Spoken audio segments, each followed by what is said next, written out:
Kiss. চিন্তায় পড়ে গেলাম। আমি অবাক হয়ে দেখলাম সামনে আদিরা নেই। হঠাৎ করে যেন তার সাহস বেড়ে গেছে, কিছুটা ঝাঁপিয়ে পড়লো আমার উপর। বিছানায় পড়ে গেলাম। মুখ দিয়ে কোনো শব্দ বের হচ্ছে না। বিস্ময় আর রাগ দুটোর কোনোটাই কন্ট্রোলে নেই। আদিরা মেয়েটার নিঃশ্বাস আমার মুখের উপর এসে পড়ছে। ঠোঁট জোড়া এত কাছে চলে এসেছে, তার লিপস্টিকের গন্ধ পর্যন্ত পাচ্ছি।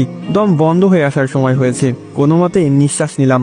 কথা বলার সুযোগ নেই আমার, আর কিছু করারও নেই। মেয়েটা কিছুটা পাগলের মতো আচরণ করলো, ঠোঁট জোড়া চেপে আমার ঠোঁটে। তারপর কতক্ষণ এভাবে ছিলাম মনে নেই। যখন হুঁশ ফিরলো আমি তাকিয়ে দেখলাম মেয়েটা হাসছে। তার ঠোঁট কেটে রক্ত বের হচ্ছে, তবু হাসছে। যখন সজ্ঞানে ফিরলাম তখন ইচ্ছা হচ্ছিল থাপ্পড় দিয়ে 32টা দাঁত ফেলে দেই, কিন্তু রক্ত দেখে রাগ পড়ে গেল। কিছু বলতে পারলাম না। মেয়েটাকে রক্ত খেকো পিশাচিনী মনে হচ্ছে। ছোটবেলায় একটা কার্টুন দেখতাম, নাম মনে নেই, তবে সেখানে যে পিশাচিনীটা ছিল ঠিক তেমনই লাগছিল আদিরাকে। মেয়েটা ফ্রেশ হয়ে আসলো, রক্ত বের হচ্ছে না এখন, তবে বুঝতে পারছি কয়েকদিন ভুগতে হবে তাকে। ঝাল কিছু খেতে পারবে না। ড্রয়ার থেকে একটা ক্রিম দিয়ে বললাম ছোটে অল্প করে লাগিয়ে নিন, জ্বলবে একটু তবে ঠিক হয়ে যাবে। আদিরা বলল আপনি লাগিয়ে দিন।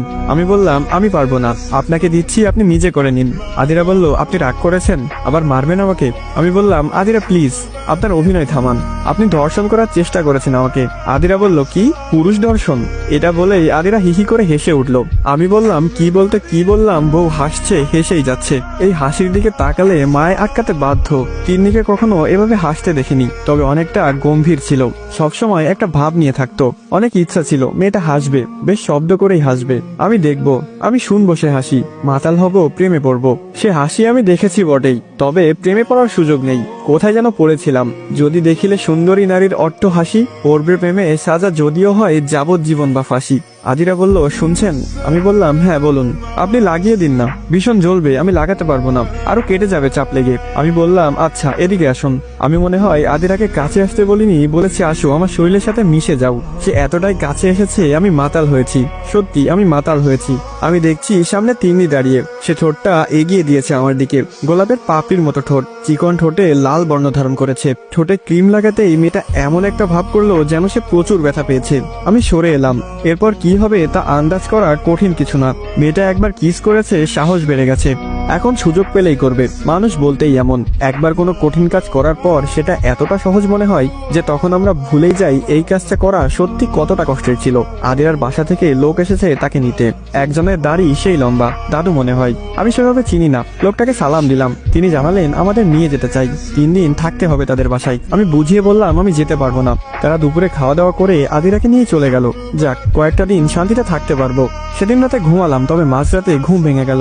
কই আদিরা কই গেল? মেয়েটা তো আমাকে জড়িয়ে ধরে ঘুমাই, আজ কই সে? কিছুক্ষণ ভাবলাম আদিরা কোথায় গেল।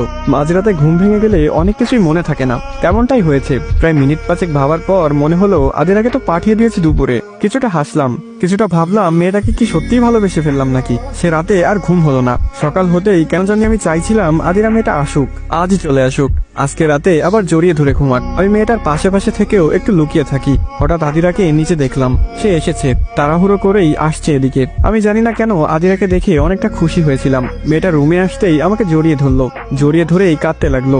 এতটা শক্ত করে সে এর আগে কখনো ধরেনি আমাকে। তবে কান্নার কারণ কি? আদিরা আদিরা চুপচাপ। আদিরা কি হয়েছে, কাঁদছেন কেন? এরপরও চুপচাপ। এবার বেশ ধমকের সাথেই বললাম আপনি বলবেন নাকি আমি চড় মারবো?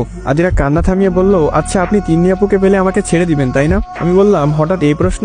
আদিরা বলল বলুন ছেড়ে দিবেন কিনা। আমি বললাম জানি না, তিন্নি আপু কল করেছিল, আপনার সাথে দেখা করতে চাইছে, ঠিকানা রাতে পাঠাবে বলেছে, আর বলেছে আপনাকে নাকি একাই যেতে হবে। আপনি কি আমাকে রেখে আপুকে নিয়ে পালিয়ে যাবেন? আদিরার কথার উত্তর কি দিব বুঝতে পারছি না। একটু আগেই ভাবছিলাম হয়তো মেয়েটাকে একটু ভালোবাসা দরকার, আমার মাঝখানে তিন্নি চলে আসলো।